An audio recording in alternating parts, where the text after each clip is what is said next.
Hello and welcome to this week's edition of Players Parlor podcast, where we play a game while you play along with us. This week we've got BMD visiting us again. As you guys remember, he was our first guest in Firewatch. We Our audio was a complete disaster, but we've since found a solution. There is no game audio. You can only hear us prattle and talk on about everything.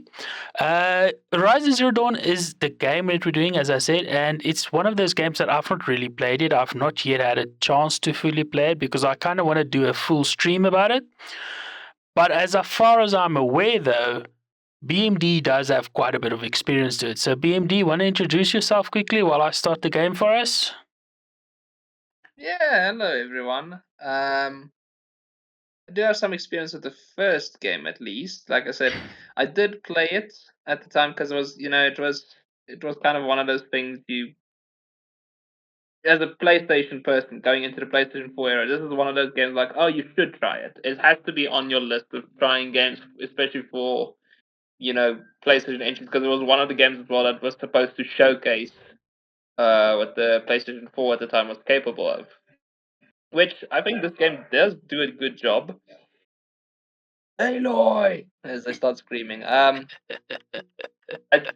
no, I think this game does do a good job. Like I said, I did like it. It's a pretty cool concept and open world stuff. It just wasn't exactly my cup of tea at the time. So yeah, I didn't stay committed to it. Yeah, and what I thought at the time is because I was choosing obviously between the Xbox One and the PlayStation 4, and I obviously went Xbox. I saw Mm. the Horizon game entirely because I didn't know anything about the story. I thought it was like almost a clean counter to the Tomb Raider games because this was just as Rise of the Tomb Raider was released. Mm. So I thought like, oh, this is Sony's answer to that like exclusive because that was just as Xbox started becoming like the place where Tomb Raider is and what Tomb Raider does. Of course, now it's a bit different, and as we can see, like they don't like Aloy, our main character, and I do know why actually because this is one of those games that I couldn't help myself because I kept seeing people from Sony going like, "This game is so great," and obviously I couldn't play it because I'm a PC gamer mostly. So what I did is I was like, you know what? Screw it. I'm gonna talk like I know like I played the game, and I Yeah. just read the Wikipedia page. Nice. Because it was just easier. I was just like, I need to do something quickly. I was just like, you know what? Screw it. It's gonna be much easier. It's gonna be much faster. Yeah, no, I understand. I understand. Um, like I said, the game is quite an interesting story, and it's, I think, the strongest part of this game. I don't think the story is as, oh, it's the best told story out there. But I think in terms of, if you want to immerse yourself into a world, it's one of the Mm-hmm. better Mm-hmm. games in telling a story that will easily immerse you into a world. If I can put it that way. If, for example, Last of Us Part One has a pretty great story, a pretty fantastic story in terms of like the overarching thing and all of that. Um, and I Sure. loved it Sure. as a story, but I didn't immerse myself into the Last of Us world. It just wasn't that type of story for me. It was a fantastically well told story, but I didn't immerse myself. Whereas in something as Horizon Zero Dawn, I don't feel the story is as strong. But say I wanted to immerse myself into a world where we're all Unga Bunga tribe people with robotic dinosaurs. I mean, hell yeah, I could live myself in that.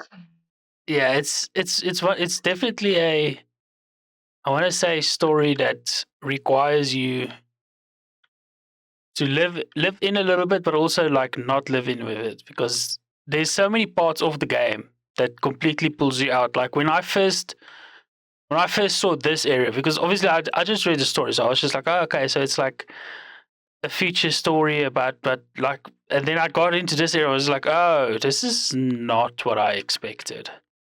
This is completely the opposite of what I thought it was going to be. And you mentioned Last of Us. I tend to not mention it, but I absolutely despise that game. But Why though? oh, if I ever get enough people to like tell me to play that game, and then like I don't know, thousands of viewers and commenters telling me to try it out, I'll launch into a long diatribe about it. But I think today I'm just going to focus on this. And one of the things that I really always found interesting about it is the actual gameplay of it, because it's Mm, got a very unique gameplay. it does.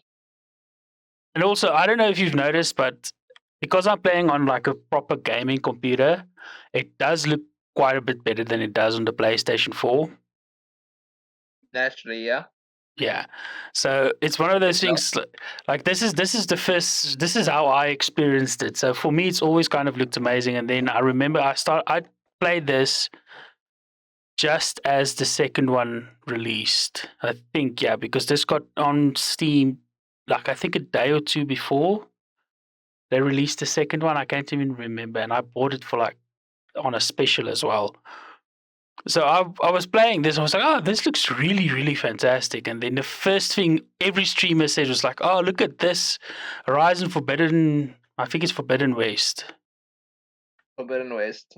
Yeah, yeah, that's the second one. I was just like, I don't know. They look very similar to me. I think it's legit just a continuation of Elo's story. I don't Mm. know what the time jump is between game one and two. As far as I can tell, and as far as obviously, because as soon as I got this game, I was like, okay, I'm not going to watch any of the streamers for too long. I just want to see if like they say the game is good. So I Mm. waited until Coke Carnage finished the entire game and then did the after story. And as far as I can tell, it's basically a direct follow up.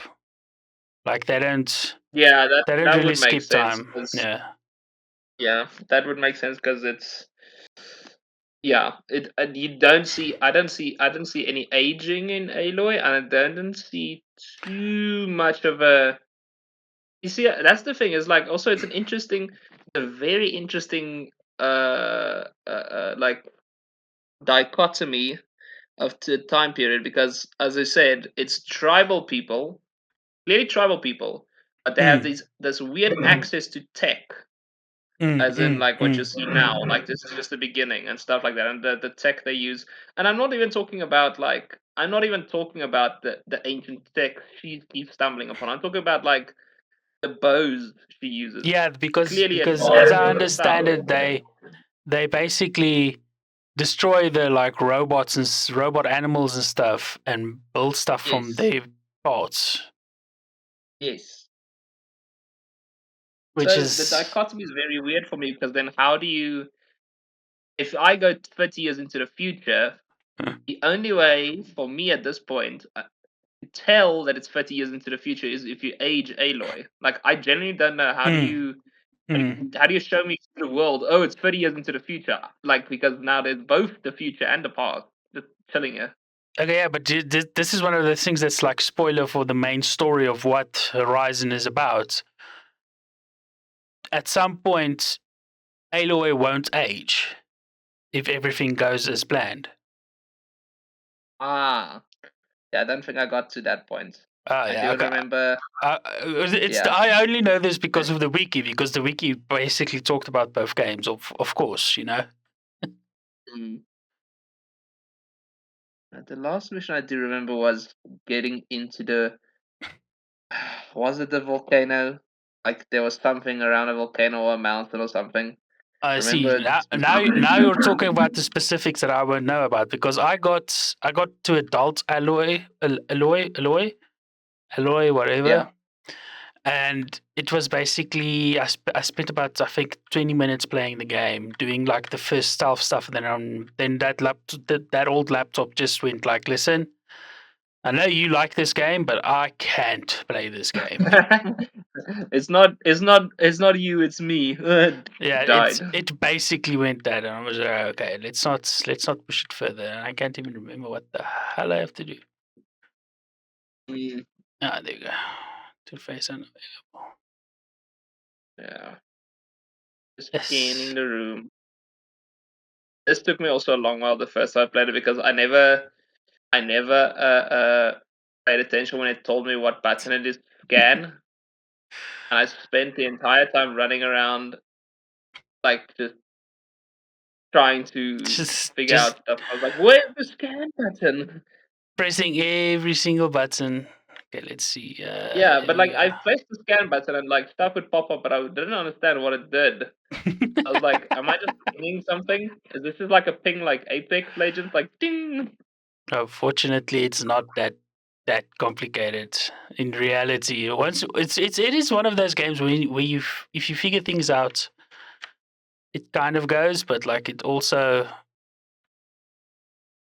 kind of takes you a while. Like I still haven't actually mastered the stealth. Hmm. I don't think I've played a lot of stealth regarding this game, or I played in such a way that the stealth I did like while engaging in combat. Mm. To be fair, that is If I like can how put it I've that seen a way. lot of people play it because they play the game and then like they kind of give up. They just go like, you know what? They do the start of the game very stealthily until they get like a high enough level and they got all the right gear, and then they just go like, okay, listen, I'm just gonna run up and kill you now. Well, I used to specifically for some of those dinos. I remember that I think there's that one dino with like the big eye that looks for you the whole time, With the like long the long neck. neck. Ah, yes, yes. Yes. So what I do is like they usually have a bunch of those in in a say level or whatever. So then what I do is I just try and take as many of them out as possible without being detected because I knew like those are the ones that rat me out easiest. So I'm just gonna take them out the whole time the fastest I can. Yes, he said those are that's a lot further than I got. I think there's only the small underbrush stuff is the only things that I've actually fought. So you know, Mm, mm. do you know what kind of gets me though? Right, I've got a niece with red hair, and Aloy genuinely reminds me of her. So what you're saying is you kind of can already predict how she's gonna look in the future. I doubt it. There's like grown Aloy does not have the same features as you would expect. But that's I only know that because I've got a bunch of redheads in the family. Anyway, what I do expect the game to bring in the future is guns. Just because I don't like Mm. bow and arrows. And A it's very well, it's a very telling way of combat in the game because it means like naturally your limit is draw an arrow, shoot an arrow, draw an arrow, shoot an arrow, draw an arrow, shoot an arrow, draw an arrow, shoot an arrow, and it repeats like that. yeah, but one of the two of the first things I know everybody does when they get like a bow and arrow, the first upgrades they get is reload speed, right? Yes, And actually. and then getting an arrow with some kind of bomb at the end of it. Yes. Yeah, So if modification. yeah, effectively making the bow and arrow a gun, Basically, yeah. or I even would say the better, only thing about yeah, sorry. a grenade launcher more likely actually. Mostly, yeah. I just Yeah. like the idea of a bow and arrow because it's a very fast stealth weapon in most games. In I mean, most that's games. in most games, but that's kind of where I like draw the similarities between Horizon and Tomb Raider, because the new Right. Tomb Raider has all the guns, but if you're playing the game properly, the strongest weapon that you will always have on you is your bow and arrow, Hmm. and It is so. it's very similar styles of playing when you play only with their bow and arrow as well. Yeah. No, I can imagine. Jeez. I can imagine. Always forget how many dead bodies there are in this part of the game. Yeah, there's quite a few actually because it was almost like civilization just Yeah, just died out straight up. And I'm not hearing anything. I know you're not hearing anything either. I can faintly hear like when Aloy says something, but that's about it. Yeah, I mean, there's like a voice log playing right now, but I've got no idea what's playing. So the viewers at home or the gamers at home is probably telling us like, can you like move slower? And sorry guys, like I kind of want to get to like I don't want to call her an adult. She's more like young adult. Aloy. How old is she when she grows up? Actually, I have no idea. 20s, somewhere around 20s, 20s. because they do. I think they do that like she does this one part where she does like a rite of passage of some Ah, other ones, but I think she's older than the teens. That's ah. the rite of passage is supposed for, if I remember correctly. So I know she has to be in her 20s.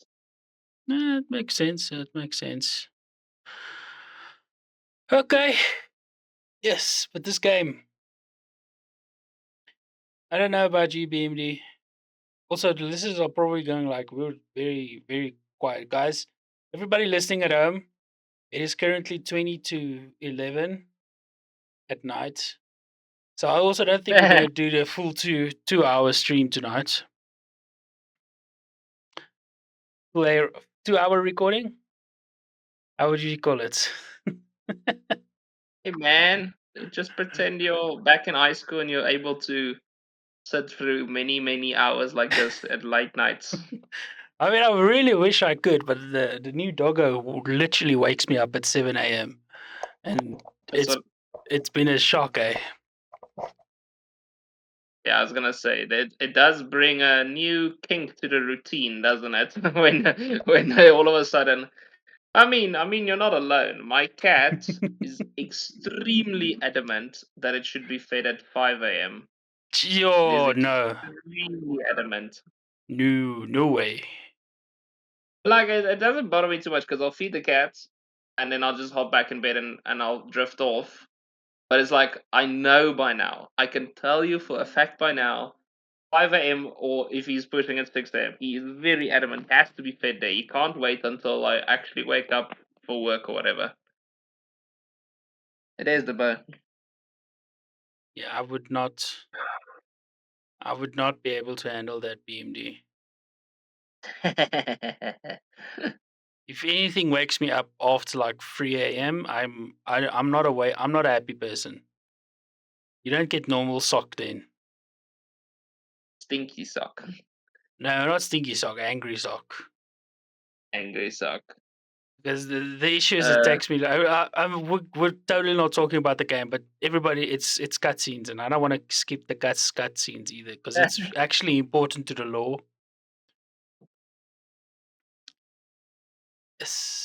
The only thing that kind of annoys me, right, about all of these games, they're always set in like America somewhere. And if you know what kind mm-hmm. of game this is, you would also question why they would like try to rebuild North America specifically. Like I would expect probably South America, bit better. Yeah, it is an interesting thing about a lot of studios these days, whether they are AAA or indie. I just wonder if for them it's like as a reference, it's for them much easier to just go out, say to a forest in America. They take it, they analyze it, they say, okay, we know more or less what we want to put in the game, Yeah, but that's one of and those they things. Like I don't think the studio that made this is in North America. I think they're in like Europe somewhere. Guerrilla. Say again? Let me see, Yeah, Guerrilla Studios, you can Google for us. Guerrilla Games, Guerrilla Games, I think. Oh no, Guerrilla Games. Guerrilla Games. It's Uh, based in Amsterdam. in Amsterdam. Yeah. See, it's one of those Hmm. things. It's. I found it like one of the strangest things is Japanese companies, right, that make games set Yeah. entirely in the US, and I'm just like Yakuza, the new Yakuza game. The new Yakuza game is set entirely in Hawaii, Hawaii. Yeah. and I watched a few streamers, and they were like, "Yeah, this is so immersive," and I was like, "Everybody's speaking Japanese. How is that immersive? It's Hawaii." you should see Tekken if you're gonna be worried about that, dude. No, Everyone in Taken Tekken speaks. Taken is fine because Taken, I mean, Taken, there's like, you go in and it's like, no, you don't believe anything. And then people go like, Yakuza's this like good RPG game. It's like so accurate. I'm like, I don't want to be rude here, but this guy is speaking only Japanese in a country that only speaks English or Spanish. To me, Yakuza is a fantastic RPG game, but you have to turn your brain off. It's a requirement. I promise you, you cannot overthink a Yakuza game. See, that's one of those things that I Every still need to do. I still need to play a Yakuza game because I've watched a lot of. I tried watching a lot of people, and it's very boring to watch. But I can No, tell it's it's not a as fun to lot of watch fun to play. to play. It's excellent to play. It's absolutely because it's so you know how some studios and some things are dead set on making something their characteristic thing. Yeah, yeah, So for Yakuza games, their characteristic is literally the absurdity of it. Like they thrive off of making the most absurd thing you could imagine possible, and then just yeah, Hmm. they just one upping themselves every time. Look how much more absurd. Oh, there's the trial, by the way, the rite of passage. Yeah. I assumed. Also, do you know why I specifically chose you to play this game with BMD? PlayStation. PlayStation specifically, and I want to hear your thoughts on this game being a PlayStation exclusive and then not being a PlayStation exclusive anymore. Because I don't because really have a say.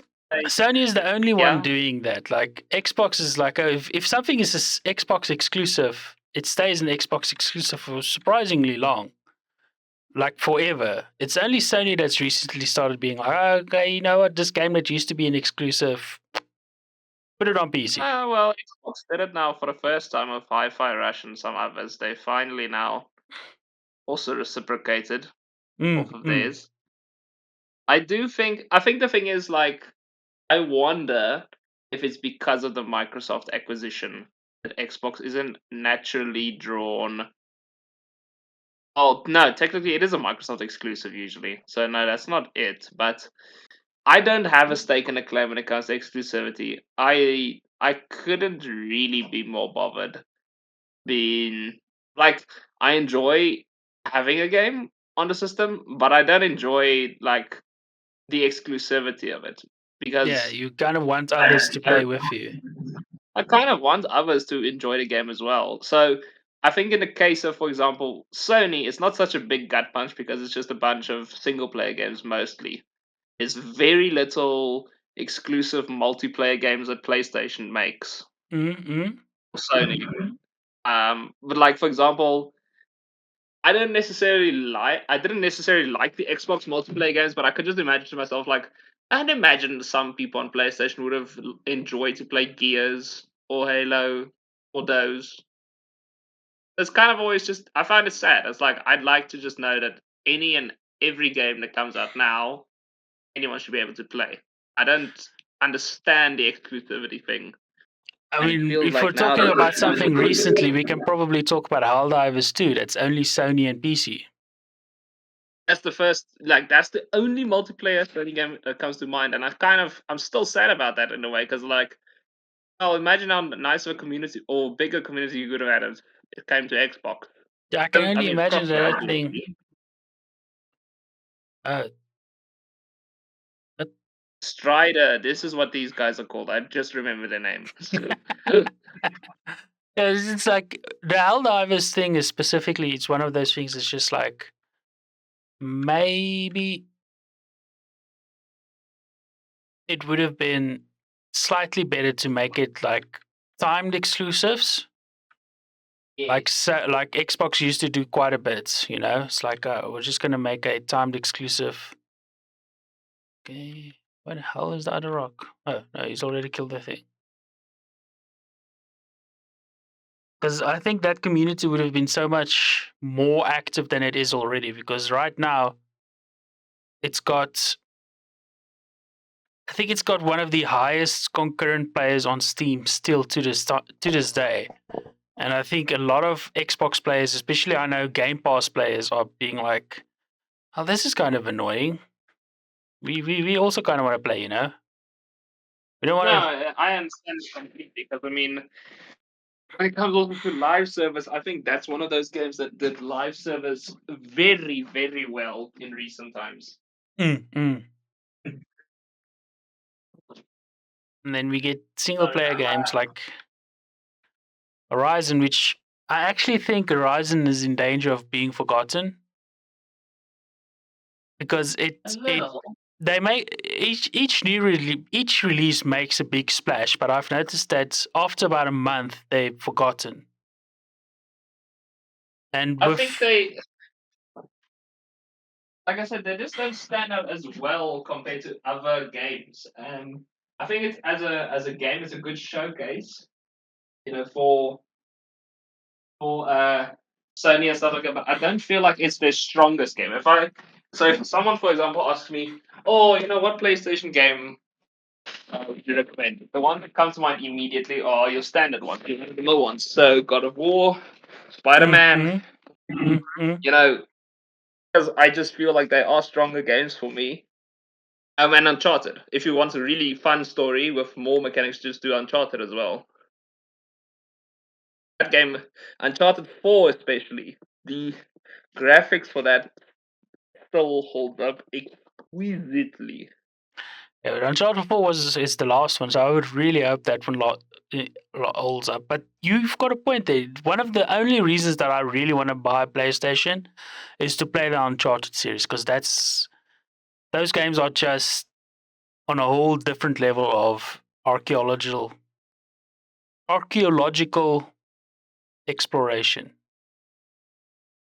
Fun. Well, like I said, I like you can it's also in a way it's still also a turn your brain off game, but a very fun one at that because what do you call it? It has a lot of tropes in each and every game. It has a lot of tropes, but like I said, you enjoy actually the game so much you look past it quite easily. Which job done. I mean, if you can still have tropes or like typical things in your game and people don't mind it, you've done something right because they're still invested into it. You know, they don't feel like, oh man, every game does that and now you're doing it as well. I mean, to be fair, the fighting sections in Uncharted I've seen is pretty much normal duck and cover. It's the Very exploration much. that's it's the exploration that's always like intrigued me, you know, like trying to solve puzzles and like the mystery aspect. And Yes. something that I enjoy about Uncharted from what I've seen is it's much more a character driven story than a lot of the other games in its genre, I want to say is because a lot Yes, of the yes, yes, games yes. is it's your main characters kind of always on their own, doing stuff, exploring stuff, trying to find things. When in Uncharted, yes, Nathan Drake does a lot of stuff alone and exploration, but there's also a lot of times where he's like exploring with others. Like there's a constant talking and you know Yes. just a general vibe. Yes. No, that is true. That is very true. There has been a lot of strong characters coming through the series. Obviously, Sully, Elena, uh, even the Chloe, which was now again she came back and lost legacy. Villains, antagonists were always pretty good. Um, and yeah, more or less very very good, strong characters with good arc. Uh, I'm trying to think now. The other thing I was going to mention, there was something else I wanted to mention about Uncharted. I'll probably come back to mind later.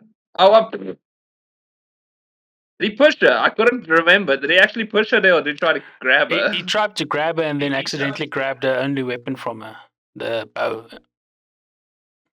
does. You're on your own, kid. But she doesn't quite listen to him, which is normal. No, it's just normal for these games, especially. Can I genuinely see there?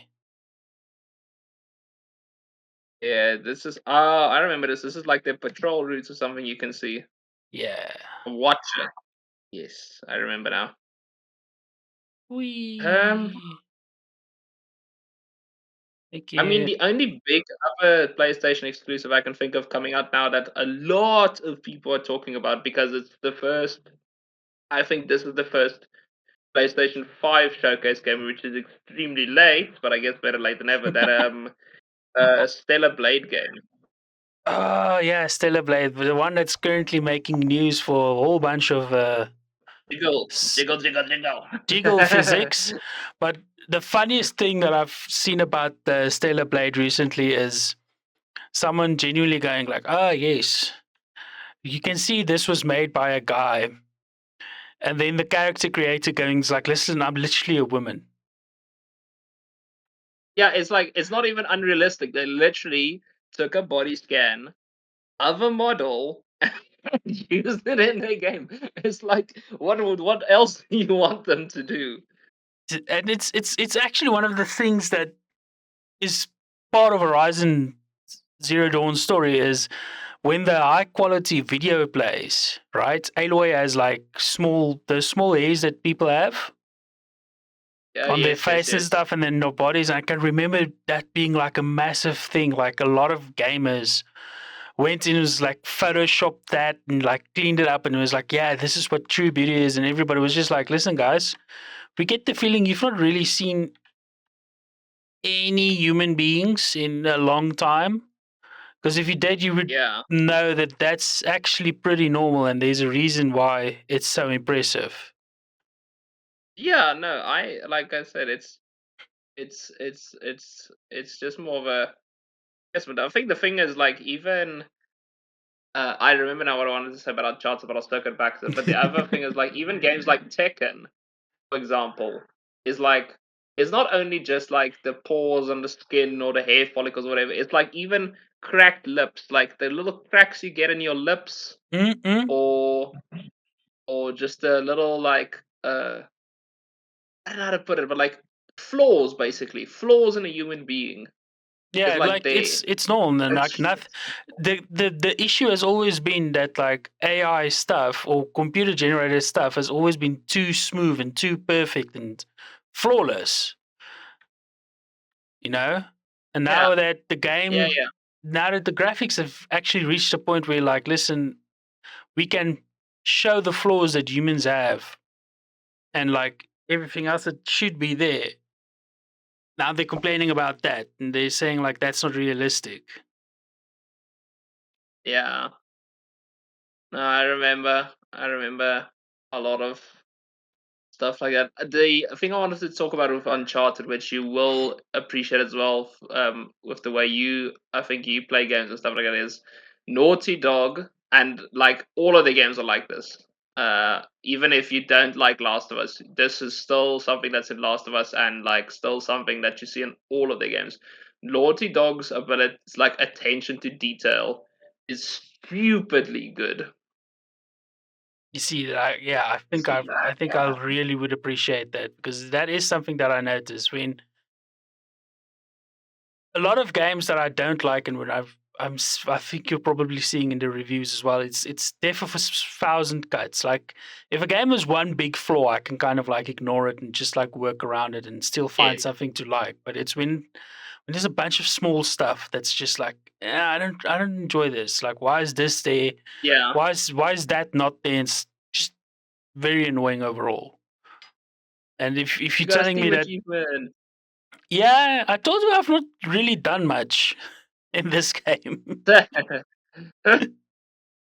But yeah, no, I get what you mean. Like it accumulates basically, and then after a while, you're like, well, and like the negatives are outweighing the positives, and then at that point, it's like you can't really say you'd recommend the game or whatever anymore.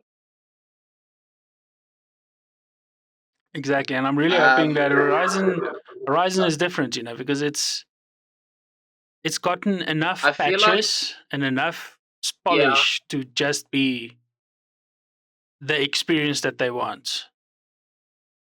I would say I think the longer you play Horizon, the better it will be. It depends just Mm. like how patient you're going to end up being of the game in terms of that. Because, um, like I said, at the point where my sister came uh, with the game, like it was completely different, and she had so much stuff unlocked and stuff like that. And I found it amazing because like watching it, it was really entertaining. It's just like I couldn't be patient enough to get to that point because I was like, I'm not enjoying it as much as I thought I would.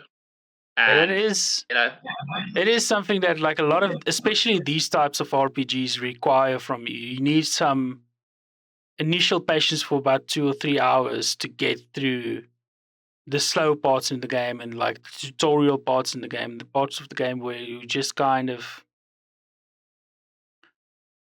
yeah. don't know what to No, do. I will say, I think it's the same thing that people were saying about what's that new one, Dragon's Dogma. Oh yeah. Is apparently it's very sluggish at first, but once you get into it, it's a non-stop machine. That's what Imagine literally told me. Is like it was slow, and then now every time it turns on his freaking console, is like the the only game he goes into is Dragon's Dogma. See, that's what I've also heard a lot of people say as well, and like a few of my friends that play is like they said that initial hill for them was almost impossible to climb, but now that they've over it, they can't stop playing the game. Like there's literally, I've seen people that say that they hate the game initially, and they didn't want to play it, and then a streamer told them like, listen, just play it, and now they've got nearly like 50, 60 hours within 2 weeks in it. They've put more work into Yeah, that game than the actual work. yeah. That's what I was thinking as well. So, oh, I did remember what I wanted to say about Uncharted. So, the biggest attention to detail that I remember from this was from Uncharted 4, and it blew my mind when I figured it out. So, for example, I'll give an example of the attention detail. You can shoot. There were like these standard, standard stacks of rice. Basically, you can see it's rice or grain or whatever it was inside of the stack. Mm-mm. If you shoot it, if you shoot it, not only will rice start coming out of the sack, but it will start trickling at first, I think, and then pouring. And while it pours, the sack literally starts slumping over because there's less rice in the sack. Yeah, And that's that's that's the type of attention to detail that Naughty Dog has with their games. It's stupidly good once you start noticing it. jeez, that's just an insane amount. And I can't even So imagine there's an like the development that would require, you know? They have a bad crunch culture. I will point that out. They have a terrible crunch culture. I mean, Um, that's also very, very, very normal for modern gaming, isn't it? it is indeed. I think there's very few because I think that what happens obviously is I think everyone starts out honest with a game that's like not too big in scope. Oh, just this, and then they think like, well, we want to add this, and we want to add this, and we want to add this, and then it starts like growing out of hand, and no one's pulling the reins saying, listen, we can't add all of this, or they just, they're just setting themselves up to like trick and just get everything in. And yeah, that's what turns out, I think. So I think similar to, what do you call it? What was that other one? Rockstar also had that apparent crunch culture for Red Dead 2. Oh yeah, but Rockstar's notorious. Not Rockstar's had that since like Grand Theft Auto 3, where they just Mm. can't stop crunching. And it's I think it's something to do with Rockstar and the way they like just set up the entire development team. And now, if you think of it, right, Grand Theft Auto 6 is coming out in the next few years. And the irony of it Yep. is they're probably crunching right now to develop that game. But Grand Theft Auto After 5, 12 years. yeah, is 12 years old. They had 12 years to not do that crunch time, you know? If they just Yep. calmly developed it, but no, because I mean, how long have they made stuff for Grand Theft Auto 5? They've ported that thing to, I think, 2 generations of consoles now. Yep. Okay, I think this is also where we're going to end stream as soon as we get control of. Why do I keep saying stream? That's just habits. I'm gonna end the Yes. stream here, guys. Wait No, no, for this is just where we're going to the end the Twitch. podcast for this episode. As I think Aloy's journey into adulthood is perfect spot to end.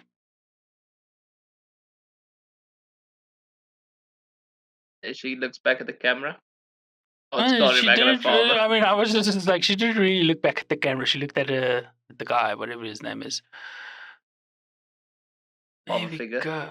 Father figure, father closest she's got. Yeah, we don't need to show what happens next, I think. Okay. I think it's best we leave it there. BMD, it has been wonderful having you on. Thank you. Thanks for inviting me once again. Oh, I'm going to invite you in the future again. I mean, you're the closest to me physically. Yeah, I was gonna say, I was like the closest. The closest to me physically, like you, I think you're one of the few people that I've got in South Africa. I've got friends in Singapore that's lined up, and then I've got friends in Romania and just all over the place, just like waiting, and you know, for the next They're next. international over here, huh? Yeah. Look at me throwing those names around. Anyway, thank you everybody for listening to Players Parlor podcast. It has been wonderful, and as you all know, we will be here next week again. We're going to be doing coffee talk, and then after that, I think we've got a Tiny Tina's adventure from Borderlands with a friend as well. And then the only other one that I can think of that we've got lined up as well is Diablo 4, but we're waiting for the new season to launch. So and that's also going to be a bit of fun because I'm still very, very baby in Diablo 4. I only recently got it through Game Pass, so obviously I've not yet got all the experience. And as you heard BMD just say, ooh, I think he also wants to play the new season with us there.